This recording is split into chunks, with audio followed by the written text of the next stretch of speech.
এক মাস পর। এই এক মাসে পায়েল একদম রাঘবকে ডিস্টার্ব করেনি।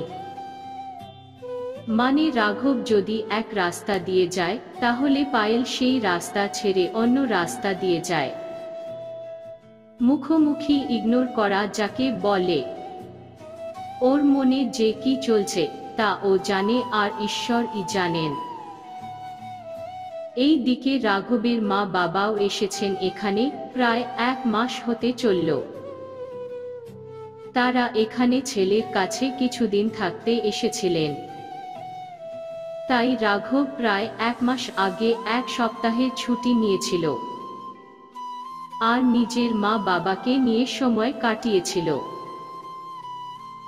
এমনিতেই সে তার মা বাবাকে অনেক কষ্ট দিয়েছে, তাই সে আর তার মা বাবাকে কষ্ট দিতে চায় না কোনোভাবেই। এক সপ্তাহ ছুটির পর যখন রাঘব কলেজে আবার জয়েন করল, তখন থেকেই সে দেখল যে পায়েল তাকে ইগনোর করছে। এই জিনিসটাই ও মন থেকে মেনে নিতে পারছিল না। মনে মনে কষ্টে শেষ হয়ে যাচ্ছিল। আর ছেলেকে এইরকম মনমরা হয়ে থাকতে দেখে রাঘবের মা বাবাও যথেষ্ট চিন্তিত হয়ে পড়ে। তারা বুঝতে পারছিল না যে তাদের ছেলেটার আবার কি হয়েছে। যাই হোক, এইভাবেই এই একটা মাস কেটে গেল। এরপর একদিন কলেজ থেকে বাড়ি ফেরার সময় হঠাৎ করে তুমুল বৃষ্টি শুরু হয়। তাই পায়েল রাস্তার পাশে একটি ছাউনি দেখে দাঁড়িয়ে পড়ে। ওর পরনের হলুদ চুড়িদারটা ততক্ষণে প্রায় ভিজে গেছে। চারপাশ ওর ফাঁকা, কোনো যানবাহন বা লোকজনও নেই। তাই পায়েল একটু একটু ভয় পেতে থাকে। এখান থেকে ওর বাড়ি যেতে প্রায় 20 মিনিট সময় লাগবে। এই মুহূর্তে কি করবে কিছুই বুঝতে পারছিল না ও। এর মধ্যেই একটি BMW গাড়ি এসে দাঁড়ায় ওর সামনে। ও প্রথমে ভয় পেয়ে গেলেও পরে গাড়িটিকে দেখে চিনতে পারে।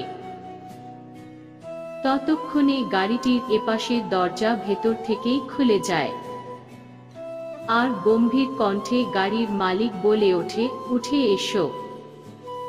পায়েল, না স্যার, তার দরকার পড়বে না, আমি চলে যেতে পারবো। অনেকটা অভিমান নিয়ে। রাঘব, আমি শেষবার বলছি, উঠে এসো, না হলে আমি তোমাকে উঠিয়ে নিয়ে আসতে বাধ্য হব। রেগে গিয়ে। এমনিতেও ও না চাইতেও রেগে আছে পায়েলের প্রতি। কিভাবে ওকে এই একটা মাস ধরে ইগনোর করেছে। ঠিক আছে, ও বলেছেই নয় ওর থেকে দূরে থাকতে, কারণ ওর ডিভোর্সি বলে। তাই বলে এই একটা মাস এই মেয়েটি ওকে এইভাবে ইগনোর করবে, সেটা ও মেনে নিতেই পারছিল না। যেই শুনেছে ওর ডিভোর্সি অমনি কেমন করে ও দূরে সরে গেল। এই ভালোবাসতো ওকে, একটু কি ওর ফিলিংস বুঝতে পারতো না ও যে এই মেয়েটিকে ছেড়ে থাকতে পারছে না। কিন্তু সেটা বুঝলে তো। এই সব ভেবেই ওর মনে রাগের সঙ্গে বেশ কিছুটা অভিমান ও জমা হয়েছে।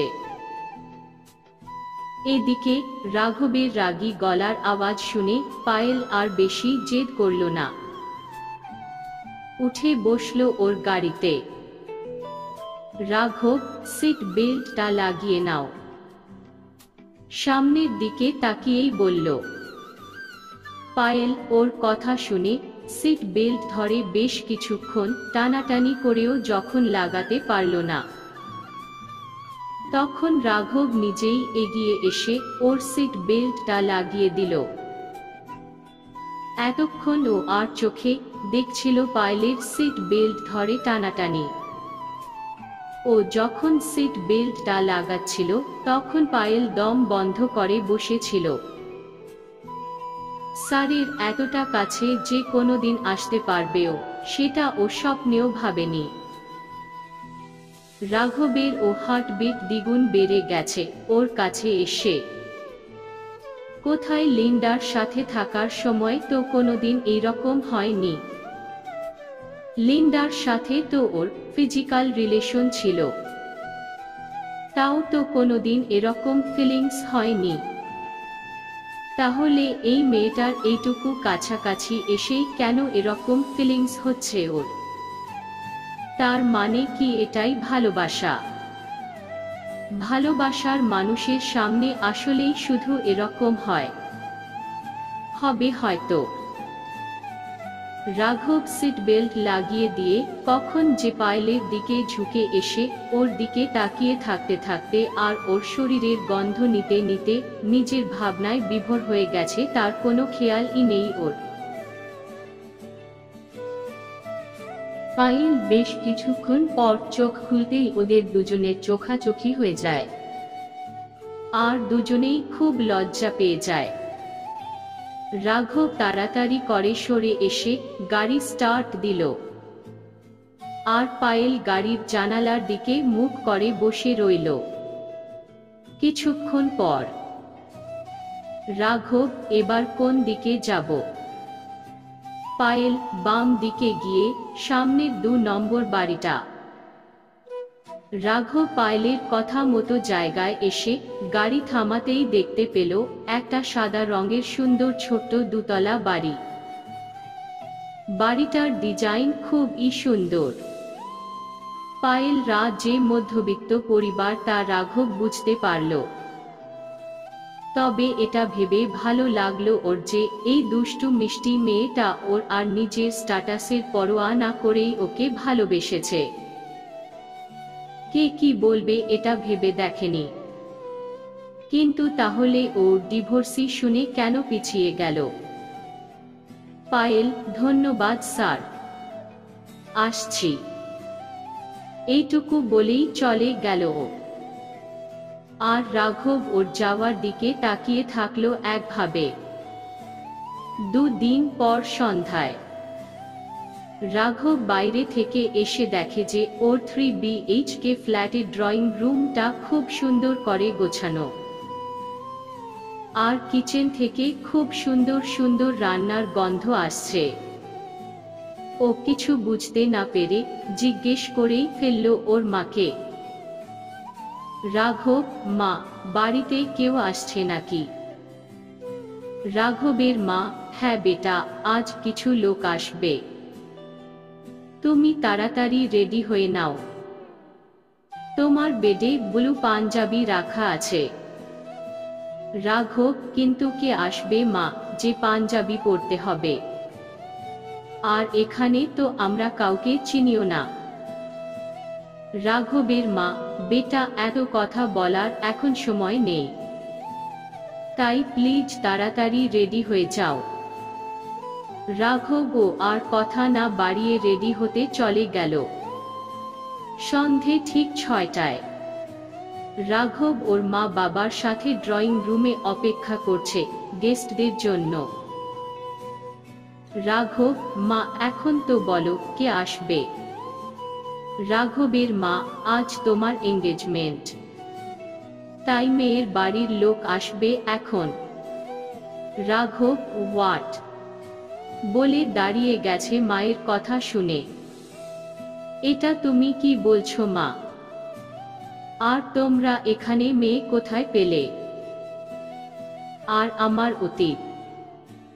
ওকে পুরো কথা না বলতে দিয়েই ওর মা ওকে থামিয়ে দিল। মা, দেখো বেটা, তুমি একবার আমাদের না জানিয়ে রেজিস্ট্রি করে জীবনে অনেক বড় অন্যায় করেছো, তাই আজ আর তুমি কিছু বলবে না। আমরা তোমার ভালোই চাইবো সব সময়। রাঘব ওর মায়ের এই কথার পর আর কিছুই বলল না, শুধু ওর বাবার দিকে একবার তাকিয়ে মনে মনে পায়েলের কথা ভাবতে লাগলো। পায়েলকে হয়তো ওর আর পাওয়া হবে না এই জীবনে, হয়তো এটাই ওর পাপের শাস্তি, ওর মা বাবাকে কষ্ট দেওয়ার ফল। কিছুক্ষণের মধ্যেই মেয়ের বাড়ির লোক এসে পড়ল। কিন্তু রাঘব একবারের জন্যেও ওদের দিকে তাকালো না। শুধু মাথা নিচু করে রেখে হাত জোড় করে প্রণাম জানিয়েছে তাদের। ওর মা আর বাবা তাদের আপ্যায়ন করতে লেগে গেছে। কিছুক্ষণ পর রাঘবের মা, পায়েল মা, এদিকে এসে রাঘবের পাশে বসো, তোমাদের এঙ্গেজমেন্টটা সেরে ফেলি। নিজের মায়ের মুখে পায়েল নাম শুনে রাঘব ভ্রুকুঁচকে মাথা উঠে দেখে নিজের চোখকেই যেন বিশ্বাস করতে পারছে না। ও কি স্বপ্ন দেখছে নাকি সত্যি ওর সামনে পায়েল বসে আছে নীল রঙের শাড়ি পরে। পায়েল ওর পাশে এসে বসলে ও কিছু জিজ্ঞেস করতে যাবে, তার আগেই পায়েলের মা বলল, পায়েলের মা, আগে তাড়াতাড়ি তোমরা আংটিটা পরিয়ে নাও তো, না হলে সময় পেরিয়ে যাবে যে। কিছুক্ষণ পর রিং পরানো শেষে রাঘবের রুমে পায়েল বসে আছে আর রাঘব জানালার ধারে দাঁড়িয়ে নিজের মায়ের বলা কথাগুলো ভাবছে। ফ্ল্যাশব্যাক। আসলে আংটি পরানো হয়ে গেলে রাঘব তার মায়ের দিকে জিজ্ঞাসু দৃষ্টিতে তাকালে তার মা ছেলেকে সব খুলে বলেন। রাঘবের মায়ের ছেলেকে এইভাবে মন মরা থাকতে দেখে একদমই ভালো লাগছিল না। ছেলেটা তার সেই ঘটনার পর থেকে কেমন যেন হয়ে গেছে। এখন তো আরো কষ্ট ফুটে উঠেছে তার মুখে। এর মধ্যেই একদিন রাঘব তার ল্যাপটপটা বেডে অন রেখেই বাথরুমে চলে যায়। ওর মা সেই সময় ঘরে এসে নিজের ছেলের ল্যাপটপের ওয়ালপেপারে একটা সুন্দর মেয়ের ছবি দেখে, তাও আবার শাড়ি পরা ছবি। তখন ওর মা ছেলের এইভাবে মনমরা হয়ে থাকার ব্যাপারটা কিছুটা বুঝতে পারে এবং ছেলের মনে কাউকে নতুন করে ধরেছে ভেবে খানিকটা খুশিও হয়। কিন্তু তখন কাউকে উনি কিছু বলেন না। এরপর একদিন এই মেয়েটিকেই শপিং মলে দেখে কৌতূহল বশত মেয়েটির সাথে টুকটাক কথা বলে বুঝতে পারে যে এই মেয়েটি তার ছেলের কলেজেই পড়ে আর সেখানেই তার ছেলে এই মেয়েটির প্রেমে পড়েছে বলে বুঝতে পারে।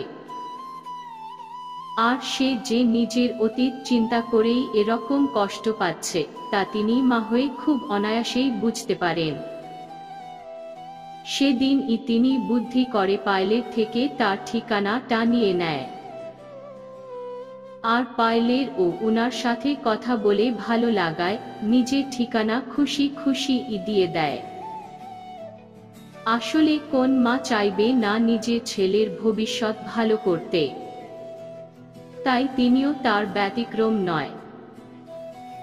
তারপর একদিন পায়েলদের বাড়ি গিয়ে নিজের পরিচয় দিয়ে নিজের ছেলের অতীত বলে ছেলের জন্যে পায়েলের হাত চান তিনি। আশ্চর্যজনকভাবেই পায়েল আর পায়েলের মা বাবাও রাজি হয়ে যায় দুদিনের মধ্যে। তারপর সকলে আলাপ করে, রিং সেরিমনি ও বিয়ের ডেট ঠিক করে। ফ্ল্যাশব্যাক শেষ। এই সব কথা শুনে রাঘব অবাক হয়ে যায়। এত কিছু হয়ে গেছে ওর পেছনে আর ও জানতেও পারল না। পায়েল, স্যার, আপনি কিছু বলছেন না যে? রাঘব ঘুরে ওর দিকে তাকিয়ে বলল। রাঘব, আমি তো এটা বুঝতে পারছি না যে তুমি তো আমি ডিভোর্সি শুনে আমাকে ইগনোর করছিলে, তাহলে এখন হঠাৎ বিয়েতে রাজি হয়ে গেলে যে আর তোমার ফ্যামিলির কোনো প্রবলেম নেই কেন? পায়েল রাঘবের কাছে গিয়ে, পায়েল, আমি আপনাকে ইগনোর করছিলাম কারণ আমি নিজের প্রিয় মানুষটার অতীত শুনে কষ্ট পেয়েছিলাম। আমি মানতে পারছিলাম না যে আমি যাকে নিজের থেকেও বেশি ভালোবাসি সে আমার আগে অন্য মেয়েকে ভালোবেসে তার সাথে থেকেছিল।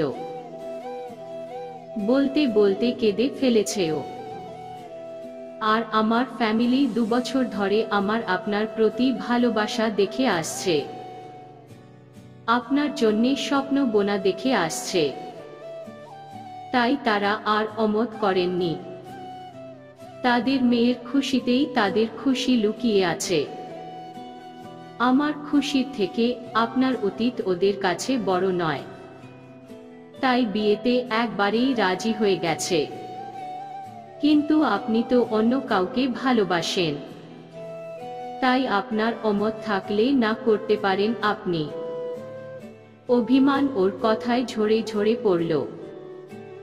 রাঘব ওকে আর কথা বলতে না দিয়ে ওকে জড়িয়ে ধরল নিজের সাথে। রাঘব, আই অ্যাম সরি। আমাকে ক্ষমা করে দাও প্লিজ। আমি শুধু তোমাকেই ভালোবাসি। তাও আজ থেকে না, অনেক দিন আগে থেকে। কিন্তু নিজের অতীতের করা ভুলের জন্যে আমি নিজেকে তোমার কাছে যাওয়া থেকে আটকে রেখেছিলাম, শত কষ্ট হওয়া সত্ত্বেও। আমি জানি আমার অতীত তোমার মনে খুব আঘাত করেছে, কিন্তু কি করব বলো, আমি তো আর অতীতকে বদলাতে পারবো না। তবে এটা জেনে রাখো, এই রাঘবের জীবনে বসন্ত বেলার আগমন একমাত্র এই পায়েলই ঘটিয়েছে, আর অন্য কেউ নয়। বলতে বলতে ওর চোখ থেকে এক ফোঁটা জল গড়িয়ে পড়ল, যা পায়েলের দেখার আগেই মুছে নিল ও। আমার জীবনে আসার জন্যে তোমাকে অনেক অনেক ধন্যবাদ। শুধু একটাই আফসোস, কেন তুমি আমার জীবনে আগে এলে না? তাহলে অন্য কেউ এই জীবনে দাগ বসাতে পারত না। পায়েল, আপনার জীবনে কোনো দাগ নেই, শুধু এই পায়েল আছে আর থাকবে। রাঘব, আমাকে ছেড়ে যেও না প্লিজ। আমি তাহলে আর বাঁচব না। পায়েল ওর মুখে হাত দিয়ে। পায়েল, এই সব কথা আর বলবেন না। আমি কোথাও যাচ্ছি না, আর আপনাকেও কোথাও যেতে দিচ্ছি না। আজকের এই দিনের জন্যে আমাদের আন্টিকে ধন্যবাদ জানানো উচিত। তিনি না থাকলে আমাদের ভালোবাসা পূর্ণতা পেত না। রাঘব, হ্যাঁ, মা সব থেকে বেস্ট। সে না থাকলে আমি তোমায় পেতাম না। আমি মা বাবাকে এত কষ্ট দিয়েছি, কিন্তু তারা ঠিকই আমার ভালোটাই সবসময় ভেবে এসেছে। পায়েল, হ্যাঁ, কারণ মা বাবাই হয়। তারা তাদের সন্তানের জন্যে সব করতে পারে। তাই আমাদের উচিত তাদের সবসময় ভালো রাখা আর তাদের কথা মেনে চলা, কারণ তারা আমাদের ক্ষতি কখনো চাইবে না। রাঘব, একদম ঠিক বলেছ তুমি। আজ মনে হচ্ছে যেন আমি তোমার টিচার না, বরং তুমি আমার টিচার। আচ্ছা, আমাদের বিয়ের ডেট কবে পড়েছে? পায়েল, 1 মাস পর। রাঘব, আমার তো আজই বিয়ে করে নিতে ইচ্ছে করছে তোমাকে। পায়েল বেচারি রাঘবের কথা শুনে লজ্জায় পড়ে গেছে। ওকে লজ্জা পেতে দেখে রাঘবের খুব ভালো লাগছে। এরকমই তো একটা বউ ও চেয়েছিল, কিন্তু মাঝখানে সব শেষ করে দিচ্ছিল ও নিজের হাতে। ভাগ্যিস এই মেয়েটি এসেছিল ওর জীবনে, তাই তো ওর জীবনটা আবার আলোর পথে ফিরে এলো।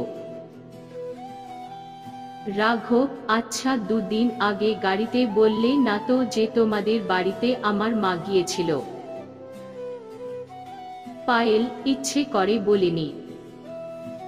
আপনি আমাকে তো খুব কষ্ট দিয়েছিলেন এই 2 বছর, তাই এই কষ্টটা আপনার প্রাপ্য।